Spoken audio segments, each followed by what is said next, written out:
નમસ્કાર, આપ જોઈ રહ્યા છો સ્પાર્ક ટુડે ન્યૂઝ। દિવ્યાંગોને પડતા જે પડતર પ્રશ્નો છે, જે મુશ્કેલીઓ દિવ્યાંગોને પડતી હોય છે, તેનું નિવારણ લાવવા માટે કલેક્ટર કચેરી ખાતે આવેદનપત્ર આપવામાં આવ્યું। શ્રી હરિસેવા કલ્યાણ સંઘ દ્વારા કલેક્ટર કચેરી ખાતે આવેદનપત્ર આપીને રજૂઆત કરવામાં આવી છે। સરકારી કર્મચારીઓના દિવ્યાંગ સંતાનોને મળવાપાત્ર પેન્શન ત્વરિત ગતિ અને સરળ રીતે મળે તે માટેની વ્યવસ્થા કરવાની માંગ કરવામાં આવી છે। કાયદામાં સુધારો કરી પ્રક્રિયા સરળ બનાવવાની માંગ સાથે એસટી નિગમ દ્વારા મળતા પાસ દ્વારા તેઓને 45 કિલો અનાજ મળે તેવી વ્યવસ્થા પણ કરવાની માંગ છે।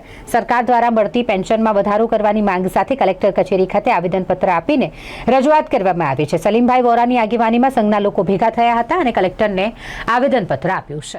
આજે નિસહાય માનવ કલ્યાણ સંઘને શ્રી હરિસેવાના સહયોગથી દિવાળીપુરા ખાતે અમે આવેદનપત્ર આપ્યું।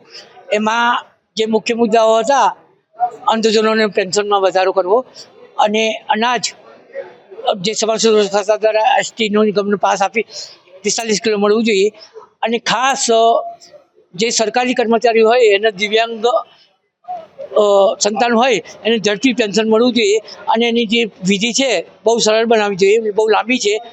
એ માટે કલેક્ટર સાહેબે ખૂબ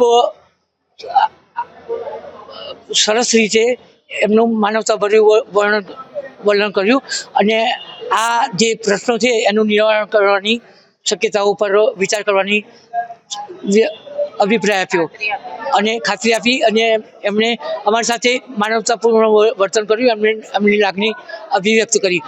એટલે કલેક્ટર સાહેબ અને ખાસ હું પ્રેસવાળા મિત્રોનો આભાર માનું છું કે સમાજ સુધી, સરકાર સુધી અમારી વાત લઈ જાય છે। આભાર, ડૉક્ટર સલીમ વોરા।